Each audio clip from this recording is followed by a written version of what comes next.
Study Session 8, Organization in Administration. Introduction. Organization is one of the most important elements or aspects of administration. We shall therefore explore the concepts of organization and its principles in this study session. Learning outcomes. When you have studied this study session, you should be able to describe the association between organization and administration and explain the principle of organization. Organization in administration. In a simple term, organization means arranging a series of things in a coherent and functional way. This implies the existence of structure and composition of agencies, departments, and other constituent parts, putting them to use for the attainment of set goals.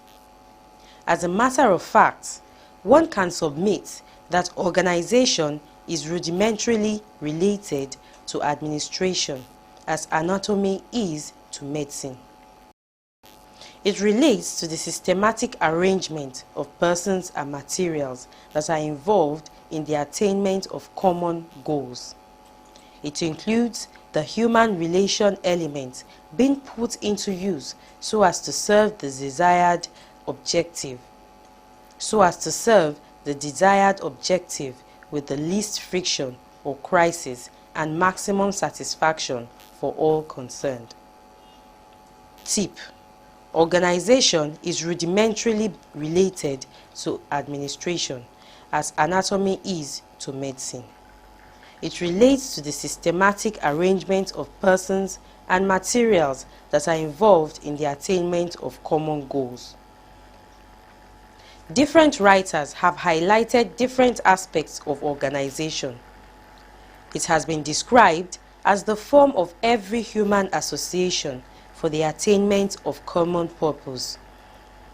It is equally viewed as the arrangement of personnel for facilitating the accomplishment of agreed purpose through allocation of functions and responsibilities.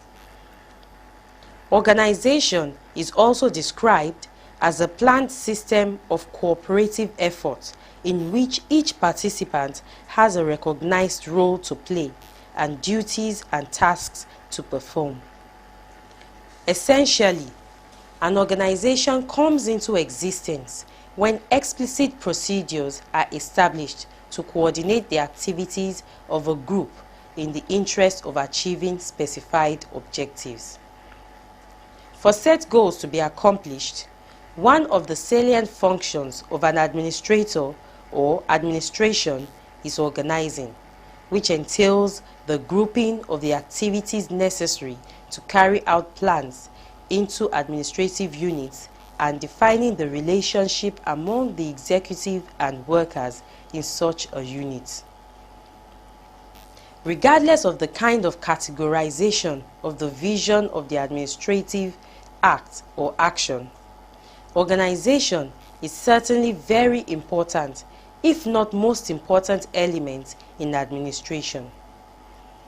Strictly speaking, organizing consists of 1. Dividing and grouping of tasks to be done. 2. Establishing relationship among personnel. And 3. Identifying the sources of authority. Hint. For set goals to be accomplished, one of the salient functions of an administrator or administration is organizing, which entails the grouping of activities necessary to carry out plans into administrative units and defining the relationship among the executive and the workers in such a unit. These relationships do not preclude other forms of informal and social relationship over which the administrator has little impact. Organization, like administration, is not a process in a large organization alone. It is essential even in a small organization. Any organization has to distinguish between those departments or units that are responsible for the performance of major operation and those auxiliary or supportive units, whose existence is justified only if they assist the operating department, that is, line and staff relationship. Organization is more than mere organizational chart. It is an instrument for directing, coordinating, and controlling of the whole system. It is indeed the foundation of management. Without an effective organization, the aim of the whole enterprise may be unattainable. In order to identify some of the principles of organization, we must start by what organization entails. Basically, 3 kinds of work must be performed whenever organization takes place. These are 1. Division of labor.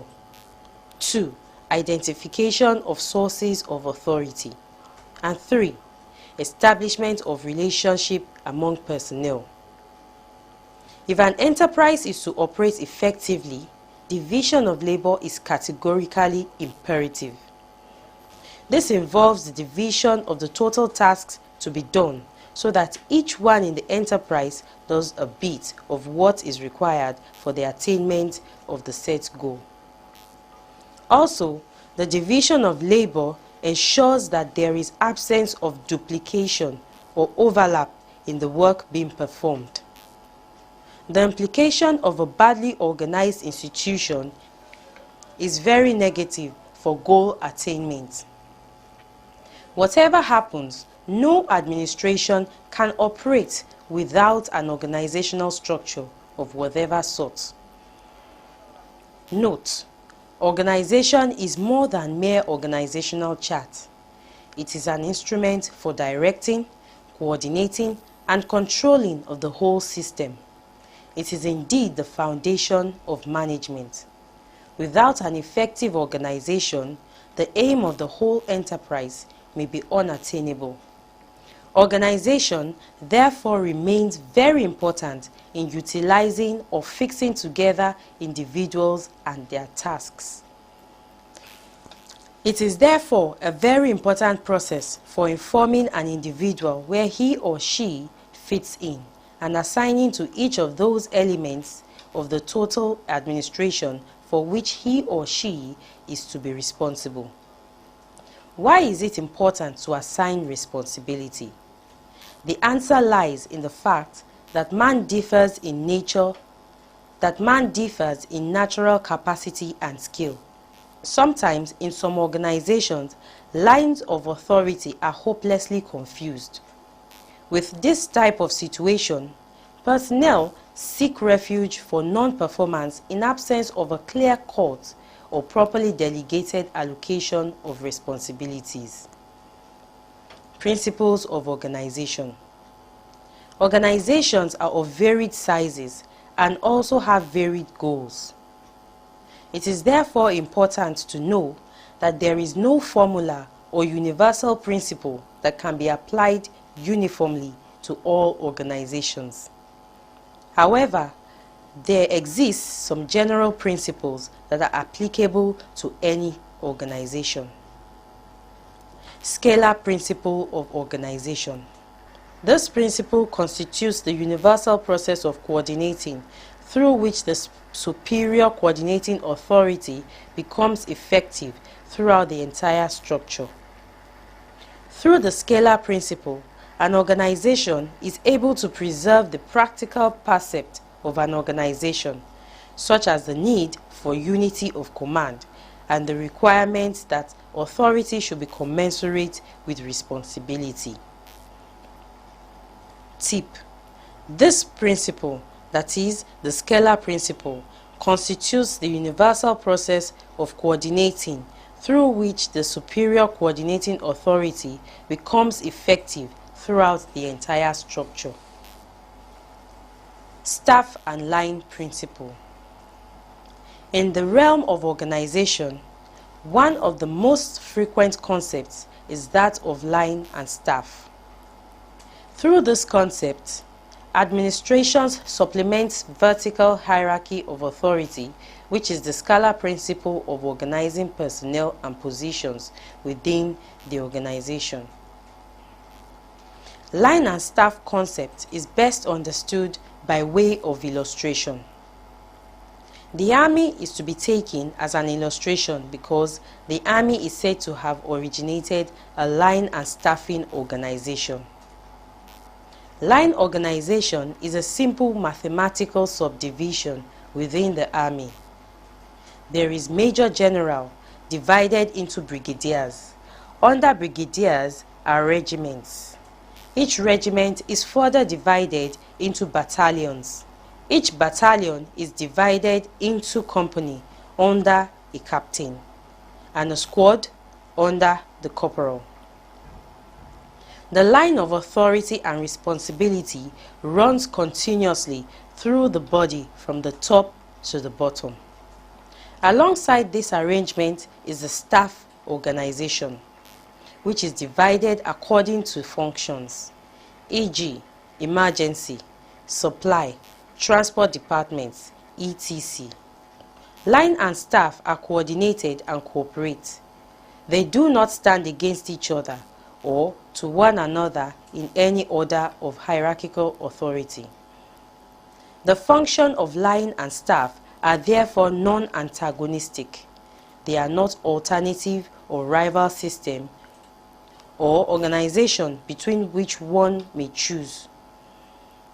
Line organization is essential for discipline and for the continuous existence of the whole organization. Staff organization is important for efficiency. It helps in playing certain critical roles like assembling facts, summarizing or integrating facts or information, recommending courses of action, developing enthusiasm, and provision of information and advice to operating units.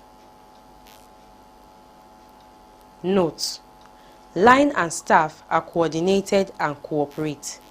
They do not stand against each other or to one another in any order of hierarchical authority. The function of line and staff are therefore non-antagonistic. They are not alternative or rival system or organization between which one may choose. Strictly speaking, line organization executes while staff plans and render many essential services. It is important to note that staff and line are complementary rather than antagonistic features of any organization. Again, one should understand that the actual administration activities sometimes do not always fall into the two categories. It is possible for an employee to perform the staff and line function. Organization is the most important part of administration. Study session summary. In this study session, you learnt that organization provides the structure where different activities such as planning, controlling, directing, and coordination of resources take place for the collective attainment of goals. It also involves dividing and grouping of work in a systematic way in order to have a well-coordinated result. And lastly, we noted that there are different principles of organization. End of study session 8. Thanks.